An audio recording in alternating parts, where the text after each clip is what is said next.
Hello everyone! Hi! My name is Marites and in this video, itatopic ko ang home-based ticketing travel and tours business. Okay? Which is, meron siyang mga services tulad ng airline ticketing, remittance, and bills payment. Kung saan nagbabayad ng bills ang mga tao tulad ng Wi-Fi, Meralco at marami pang iba. At hindi lang yan ang pwede mong i-offer once na nag-avail ka ng home-based business. Okay? So, let's start. Before that, okay, don't forget to tap the subscribe button para ma-notify ka sa mga susunod kong video. So, welcome to Home-Based Business Orientation. Hi! My name is Marites Lustriagana, one of your business consultant.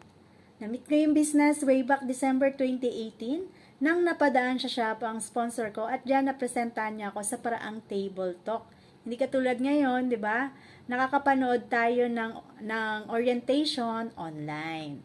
Ngayon, ginagawa ko yung business dahil dito sa tatlong anak ko. Kung nakikita niyo sa picture, I have 3 boys. Sila yung mga deepest why ko bakit andito ako sa online negosyo. Bakit ko siya tinotodo.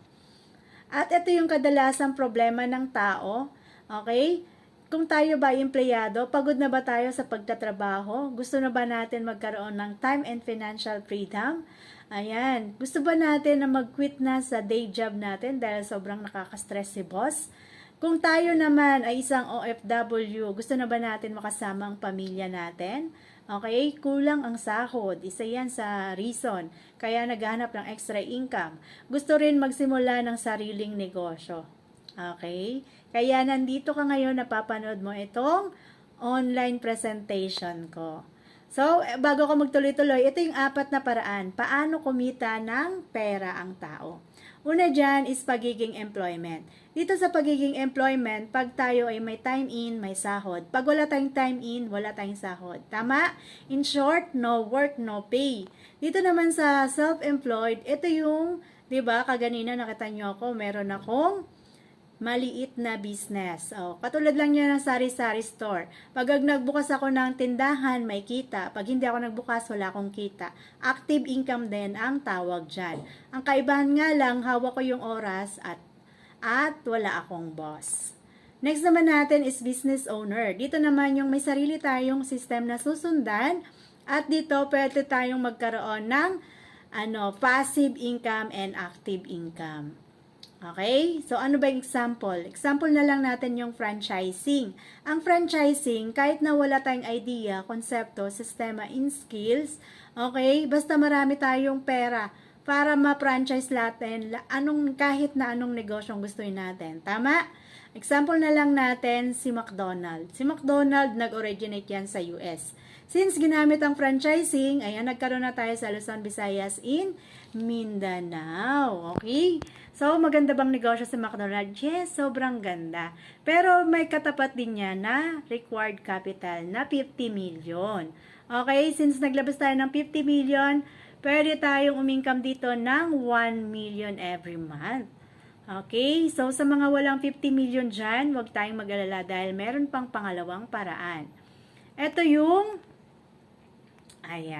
multi-level marketing or MLM na tinatawag. Dito, kahit na wala din tayong idea, konsepto, sistema, and skills, okay?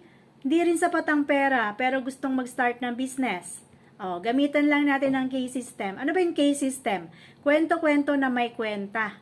Halimbawa, ikaw yan. Di ba? Magkukwento tayo kanino? Sa kapamilya, di ba? Kapamilya, kapatid, kapitbahay, kamag-anak, ka-Twitter, ka-Facebook, ka-Instagram, kahit sinong kakay, mga mom and sir. Basta wag lang sa kalabaw at kambing dahil hindi yan nagsasalita. Since gagawin natin yung business, syempre dapat bigyan natin ng time para maaral yan. Okay, ito na yung pang-4. Diba, nag-create to ng passive and active income, yung business owner. So, magja-jump na tayo sa investor, 'di ba? Ibig sabihin, meron na tayong sapat na pera para mag-invest sa kahit na anong negosyong gustuin natin. At dito, pwedeng money work for us. Pera na talaga yung magtatrabaho para sa atin. So, yan, welcome to One Stop Shop System. So, meron lang tayong e-cash account dito sa One Stop Shop System. Para hindi tayo malito, di ba si Globe may GCash, si One Stop Shop System naman may e-cash. So, ito lang yung i-avail natin para magkaroon tayo ng negosyong bills payment, hotel booking, insurance, loading, okay, remittance, ticketing, and travel and tours business. So, isa siyang application na pwede nating i-download sa ating mga cellphone. Pwede rin ma-access sa website and laptop and desktop. Negosyong pinag-uusapan. Paano ba ang kitaan? Kikita tayo through markup base. Halimbawa sa domestic, pwede kang kumita ng 150 to 500 per way per passenger yan. Okay? So, halimbawa lang, may 100 na nagpabook sa atin at sinagad natin ang markup natin na 300.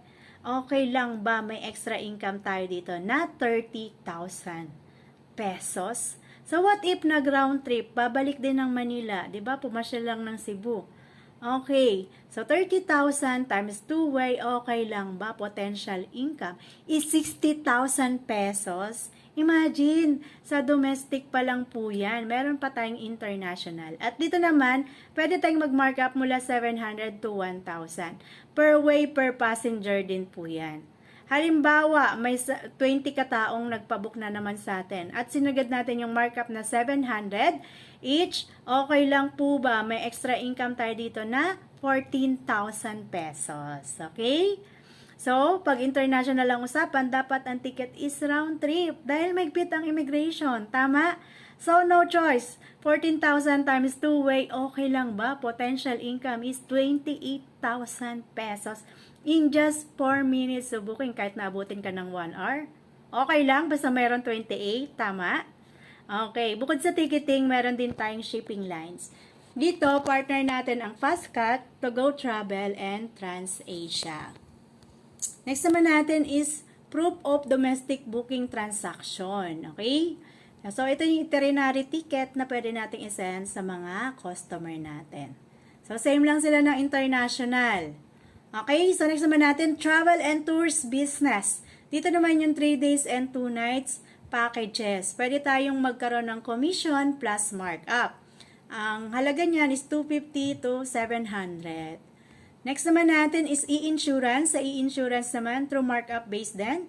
Personal accident insurance, partner natin ang FVG and Malayan Insurance. Siyempre, ayan, nag-i-insure din tayo ng mga sasakyan. Andiyan yung CTPL.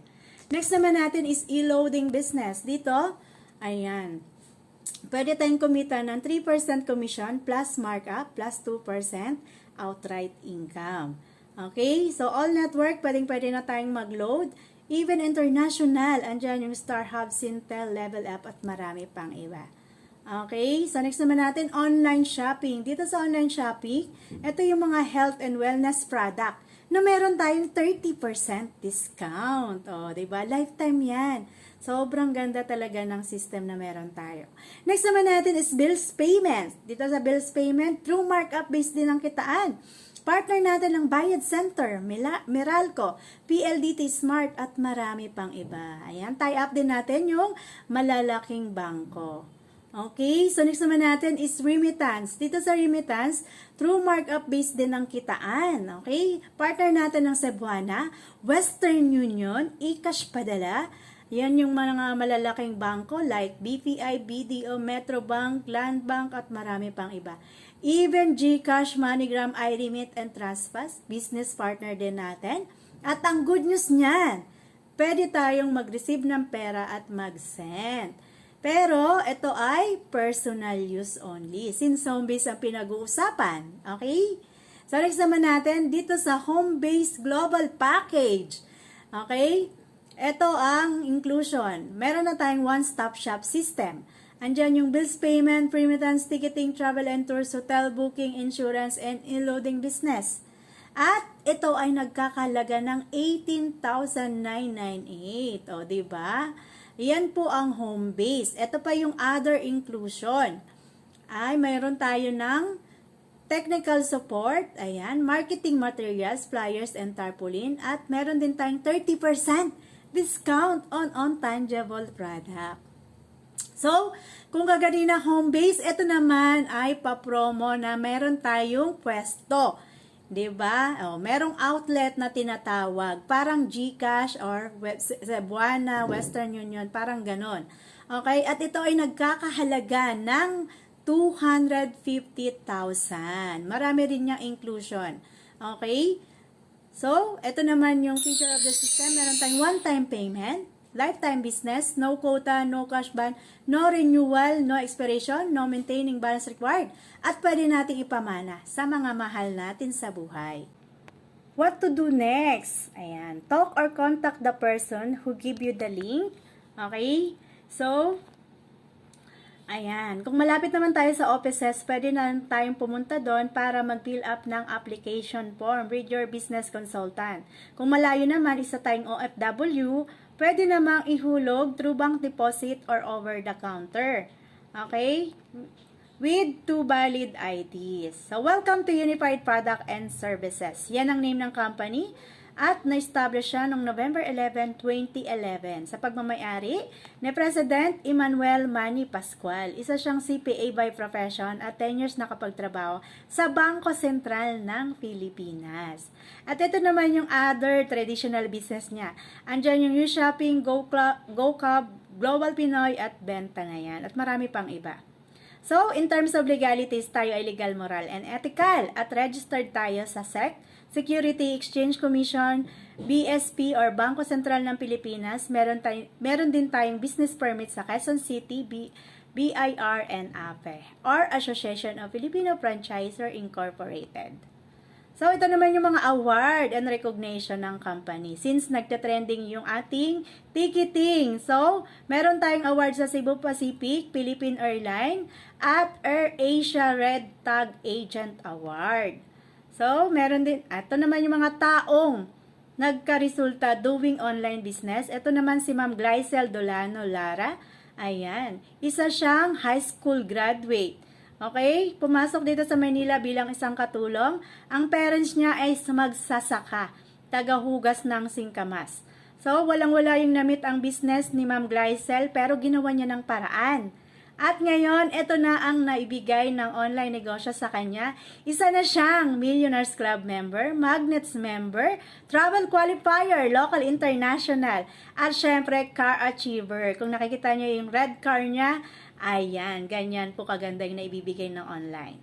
So, next naman natin si Ma'am Angelis Calikas. Dating empleyado for 13 years. Pero wala pong nangyari sa kanya sa pagiging employed. At ito naman po ang kanyang family. Doing online business, okay, ginawa niya for 12 years. Okay, 12 years lang at ito na po ang resulta. Meron na siyang 4 na sasakyan. Ayan, 2 lang yung naka-display kasi hindi na kasya sa picture. Ayan, at meron din siyang na-invest na bahay at lupa. Isa na rin siya sa Travel Qualifier, Local International. Ganyan po kaganda yung mararating natin pag inumpisa natin ang online business na to. So, ayan, maiiwan lang ang kataga na if you always do what you always done, you always get what you always got. So, decide now. Kung wala tayong gagawing bago sa ginagawa natin last 5 years ago, wala ding mababago 3 to 5 years from now. Okay? Kaya mag-decide tayo para may magbago. Okay? Ayan. Thank you. To God be all the glory.